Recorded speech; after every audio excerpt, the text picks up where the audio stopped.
Você já teve a sensação de que o chão sumiu sob seus pés? Não uma metáfora poética, mas a sensação visceral, gelada, de que a realidade como você a conhece deixou de existir. Para mim, esse momento teve nome e sobrenome. Laura, a irmã do meu melhor amigo, Ryan. Nossa história não era nada de especial, e era exatamente por isso que o que aconteceu foi tão insano. Crescemos no mesmo bairro, aquele tipo de lugar onde todo mundo se conhece, pelo menos de vista. Eu e Ryan éramos inseparáveis. Laura era a irmã mais velha, sempre uma figura distante, envolta em uma aura de complicação.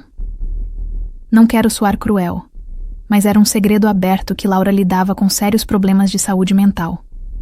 Ninguém detalhava, e eu nunca perguntei. Eram batalhas dela, e eu respeitava isso.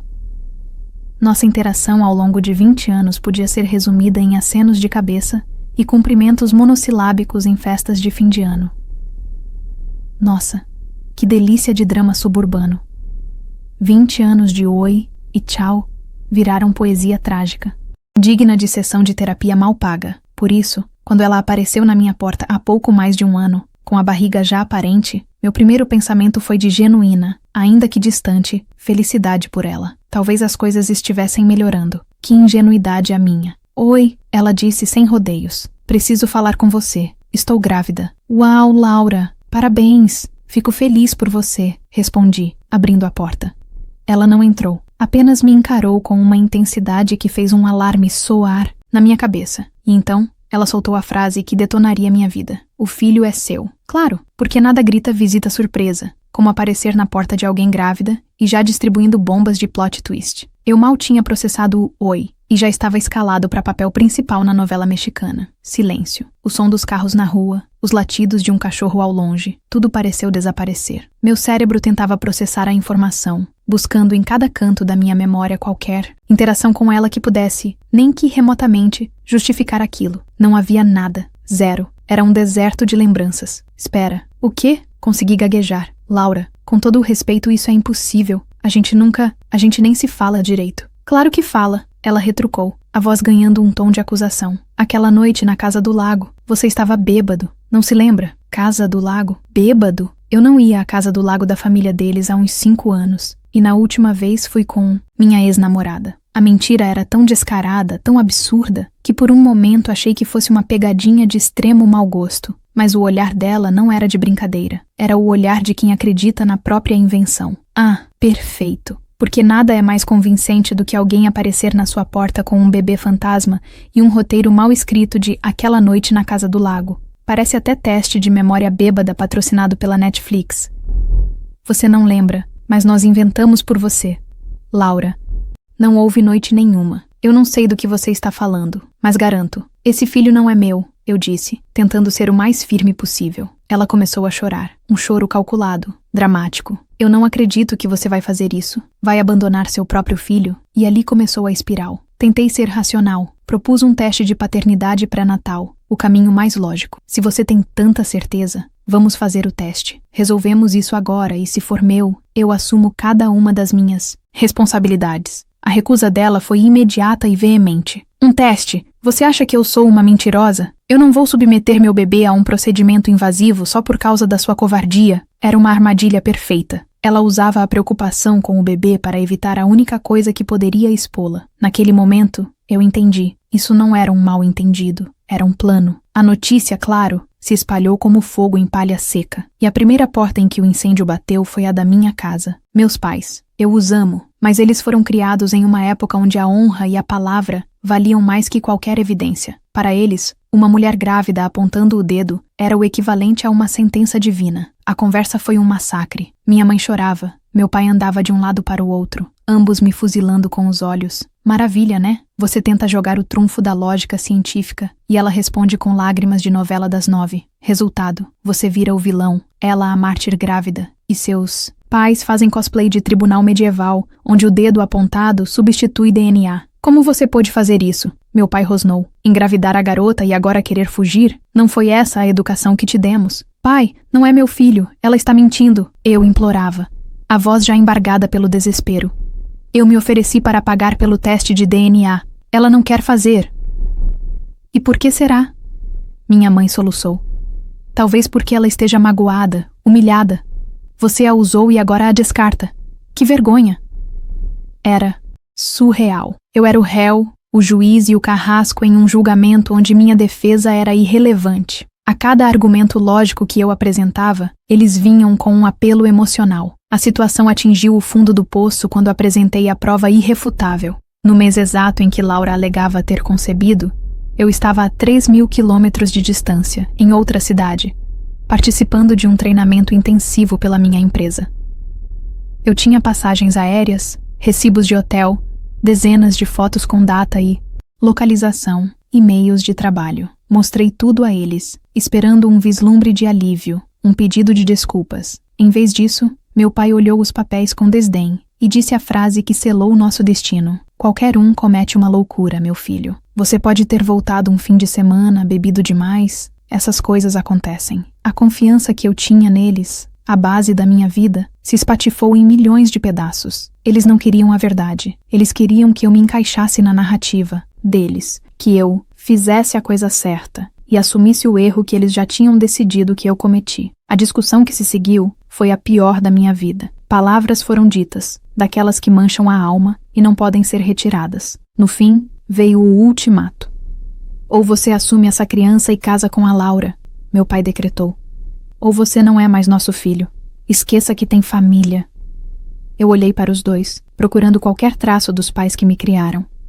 Não encontrei. E com o coração sangrando, eu fiz minha escolha. Então, eu não tenho mais família. Naquela noite, eu arrumei uma mala e saí da casa onde cresci, expulso pela fantasia de uma mulher e pela fraqueza dos meus próprios pais. Eu mal sabia que o inferno estava apenas começando. Ser deserdado dói de uma forma que não tem descrição. É um vazio, um luto por pessoas que ainda estão vivas. Mas eu achei que, com o tempo, a poeira baixaria. Eu estava terrivelmente enganado. Laura e meus pais, cada um à sua maneira, iniciaram uma campanha de terra arrasada contra mim. Viver em uma cidade pequena tem suas vantagens, mas a privacidade não é uma delas. A história, na versão de Laura, se tornou o assunto principal em cada padaria, supermercado e roda de conversa. Eu era o cafajeste que engravidou a pobre moça com problemas e a abandonou à própria sorte. As pessoas me olhavam com nojo na rua. Mães puxavam seus filhos para perto quando eu passava. Recebi olhares tão carregados de ódio que chegavam a ser físicos. Laura, por sua vez, abraçou o papel de vítima com um talento digno de Oscar. Ela postava fotos do ultrassom nas redes sociais com legendas como "Mamãe já te ama mais que tudo, mesmo que alguém tenha nos abandonado", ou "A força de uma mãe solteira". Cada post era uma facada digital, e os comentários eram um mar de apoio a ela e de condenação a mim. Meus amigos mais próximos, como Ryan, ficaram do meu lado, mas a situação era delicada. Ryan estava no meio de um fogo cruzado. Ele conhecia a irmã e sabia do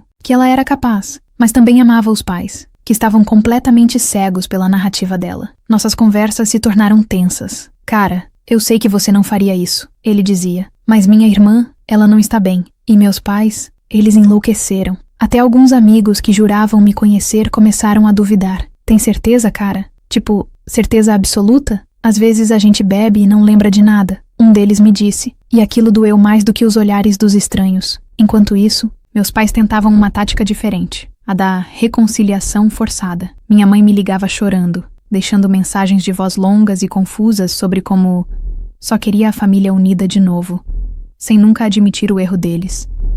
Ela me convidou para jantares, como se um prato de lasanha pudesse apagar o fato de que eles me jogaram na rua. Era um insulto. Eles não queriam consertar o que quebraram. Queriam varrer a sujeira para debaixo do tapete. A cereja do bolo do absurdo foi quando meu pai tentou me subornar. Ele me mandou um e-mail oferecendo um carro novo para ajudar com as novas responsabilidades, se eu voltasse para a família e fizesse as pazes. Eles achavam que meu perdão e minha dignidade tinham um preço. Aquilo me encheu de um nojo tão profundo que eu nem consegui responder. As coisas escalaram para um nível profissional quando eles descobriram o telefone do meu chefe. Sim, eles ligaram para o meu local de trabalho. Disseram que estavam muito preocupados comigo, que eu não estava em um bom estado mental e que talvez eu precisasse de um tempo. Imagina a humilhação.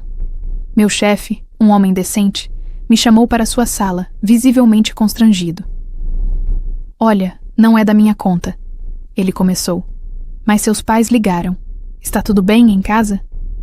Tive que sentar e contar a história toda, cada detalhe sórdido. Felizmente, ele acreditou em mim e se desculpou. Mas o dano estava feito. Meus próprios pais estavam tentando sabotar meu emprego, minha única fonte de estabilidade, para me forçar a ceder. Foi a gota d'água. Aquilo não era mais um drama familiar. Era assédio, perseguição. Eu procurei uma advogada e consegui uma ordem de restrição contra eles. Foi uma das decisões mais difíceis da minha vida, processar meus próprios pais, mas eu não tinha escolha. Eles estavam determinados a destruir tudo ao meu redor. A reação deles à ordem de restrição foi previsível. Mais drama, e-mails repletos de culpa, acusações de que eu estava destruindo a família. Mas a comunicação deles foi cortada pela lei. Por um tempo, tive um pouco de paz, até que um dia voltei do trabalho e encontrei meu carro vandalizado. Alguém havia riscado a palavra mentiroso em letras garrafais na porta do motorista. Não havia provas de quem foi, mas quem mais poderia ser? Foi um lembrete sombrio de que, para eles, a guerra estava longe de terminar, e a próxima batalha seria travada em um lugar que eu nunca imaginei, um tribunal, após o nascimento do bebê e com a minha recusa total em registrar uma criança que não era minha sem um teste de DNA. Laura deu o próximo passo em seu plano mestre. Com o total apoio financeiro e moral dos meus pais, ela entrou com um processo judicial contra mim. As acusações eram pesadas. Pedia o reconhecimento de paternidade, uma pensão alimentícia exorbitante e, para completar, uma indenização por danos morais e abandono afetivo. A intimação chegou em um dia cinzento e chuvoso, o que pareceu bastante apropriado. Senti meu estômago gelar ao ler os termos. Ela e seu advogado pintaram um retrato meu como um monstro frio e calculista que seduziu uma mulher vulnerável, a engravidou e depois a descartou, causando sofrimento psicológico profundo e irreparável. Meus pais estavam listados como as principais testemunhas dela.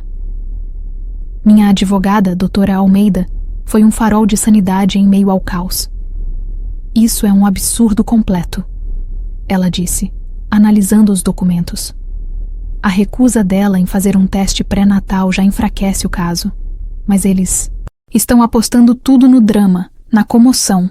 Vamos exigir o teste de DNA judicialmente. É nosso direito e vai encerrar essa história. Mas o processo legal é lento, desgastante. Os meses que se seguiram foram um borrão de ansiedade. Meus pais, não podendo mais me contatar diretamente por causa da ordem de restrição, ativaram os macacos voadores. Tios, primos, amigos da família, pessoas com quem eu não falava há anos, começaram a me ligar e mandar mensagens. O discurso era sempre o mesmo. Ensaiado. Seu pai está com o coração partido. Sua mãe não dorme direito. Você precisa fazer as pazes. Família é tudo. Deixe o orgulho de lado. Eles foram manipulados para acreditar na versão deles, de que eu era um filho rebelde e ingrato que estava causando todo esse sofrimento.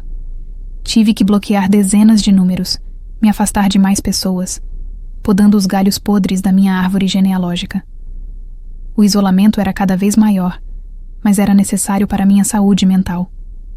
Enquanto isso, a data da primeira audiência se aproximava. Eu mal dormia. Tinha pesadelos em que o juiz acreditava nela, e eu era forçado a passar o resto da vida ligado àquela mentira. Doutora Almeida me tranquilizava, dizendo que a justiça se baseia em fatos, e os fatos estavam do nosso lado. Mas depois de tudo que eu passei, minha fé na lógica e na razão estava abalada. A estratégia de Laura era clara: me esgotar financeira e emocionalmente, antes mesmo que um teste de DNA pudesse ser ordenado. Cada petição, cada documento, cada exigência do advogado dela custava dinheiro e paz de espírito. Eles estavam tentando me quebrar. Na noite anterior à audiência, Ryan me ligou. A voz dele estava pesada. Cara, eu sinto muito por tudo isso. Eu tentei falar com eles, com a Laura. É como falar com uma parede. Eles estão vivendo em uma realidade paralela. Meu pai disse que vai testemunhar que eu te contei que você estava obcecado pela Laura. É uma mentira nojenta. Saber que meu próprio pai estava disposto a cometer perjúrio para me destruir foi o golpe final. Naquele momento, qualquer resquício de esperança de reconciliação que eu pudesse ter,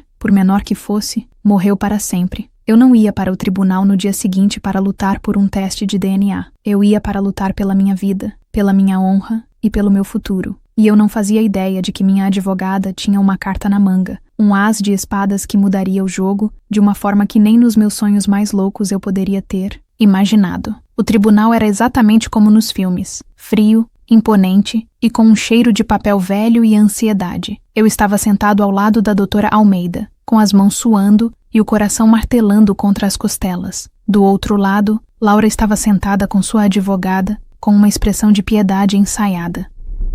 Meus pais estavam na primeira fileira do público, me encarando com uma mistura de raiva e decepção, como se eu fosse um completo estranho. A audiência começou.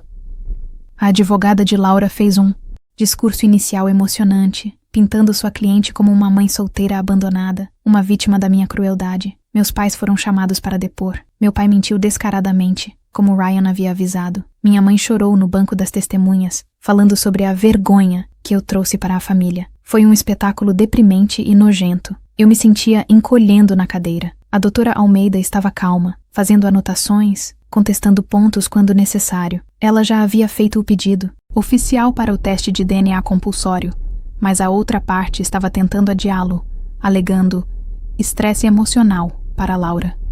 O juiz parecia cansado, quase convencido pela performance dramática. Meu pânico estava no auge. E foi então que a doutora Almeida se levantou. Meritíssimo, peço licença para chamar uma testemunha surpresa, cuja relevância se tornará imediatamente clara para o caso. A advogada de Laura protestou, mas o juiz, talvez por curiosidade, permitiu.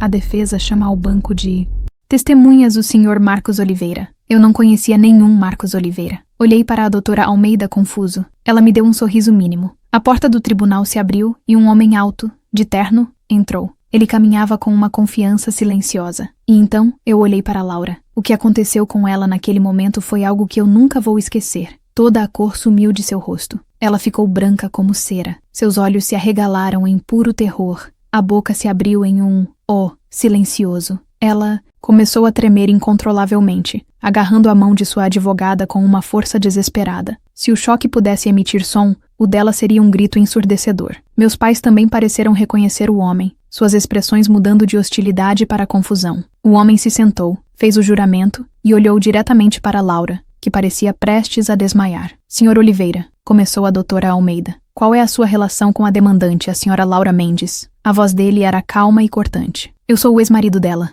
Um murmúrio percorreu o tribunal. A advogada de Laura estava de pé, gritando: objeção! Irrelevante! Mas era tarde demais. O juiz estava intrigado. Vou permitir. Prossiga, doutora. Sr. Oliveira, continuou a doutora Almeida, poderia nos dizer por que seu casamento com a senhora Mendes terminou? Marcos não tirava os olhos de Laura. Terminou porque, durante nosso processo de divórcio, há 3 anos, ela tentou usar exatamente a mesma tática que está usando hoje. Ela apareceu grávida, alegando que o filho era meu, para tentar conseguir uma pensão vitalícia e a maior parte dos nossos bens. O queixo da advogada de Laura caiu. Meus pais se olharam chocados. E o que aconteceu com essa gravidez, Sr. Oliveira? Perguntou a doutora Almeida. Aconteceu, disse Marcos, que eu provei que tinha feito uma vasectomia 1 ano antes. A gravidez era uma farsa completa. Era de outro homem, com quem ela estava tendo um caso, e que ela também tentou chantagear. Tenho aqui a documentação do processo, os exames médicos e as mensagens em que ela confessa a fraude para uma amiga que me procurou na época. Ele entregou uma pasta de documentos para o oficial de justiça. O silêncio na sala era tão denso que se podia sentir. Laura estava soluçando, mas não eram mais lágrimas de vítima. Eram as lágrimas de quem foi pego, desmascarado da forma mais humilhante possível. A doutora Almeida deu o golpe de misericórdia. Meritíssimo. O que temos aqui não é um caso de paternidade, mas um padrão de comportamento predatório e fraudulento. A senhora Mendes usa a maternidade como uma arma para a extorsão. O meu cliente é apenas a vítima mais recente. Exigimos não apenas o teste de DNA imediato, mas também que a senhora Mendes seja investigada por fraude processual e falso testemunho. O castelo de cartas de Laura desabou de uma só vez. Sua advogada, vendo a causa perdida, pediu um recesso. O juiz encerrou a audiência, ordenou o teste de DNA e marcou uma nova data, deixando claro que Laura estava em sérios apuros. Na saída, no corredor, meus pais correram na minha direção. O rosto deles era uma máscara de horror e arrependimento. Filho, meu Deus, filho, nos perdoe. Minha mãe chorava, tentando me abraçar. Nós não sabíamos. Ela nos enganou. Meu pai gaguejava, com os olhos vermelhos. Eu dei um passo para trás, o corpo rígido. Olhei para as duas pessoas que deveriam ter me defendido, que me jogaram aos leões por causa de uma mentira que eles escolheram. Acreditar. Vocês não sabiam, eu disse, a voz fria como o mármore do chão. Vocês não quiseram saber. Vocês tinham a verdade na frente de vocês e cuspiram nela. Cuspiram em mim. O que ela fez foi horrível, mas o que vocês fizeram foi imperdoável. Virei as costas e fui embora, deixando-os sozinhos com os destroços da família que eles mesmos destruíram. Eu tinha vencido, mas o gosto da vitória era amargo. Eu estava livre da mentira de Laura, mas a cicatriz da traição deles ficaria para sempre.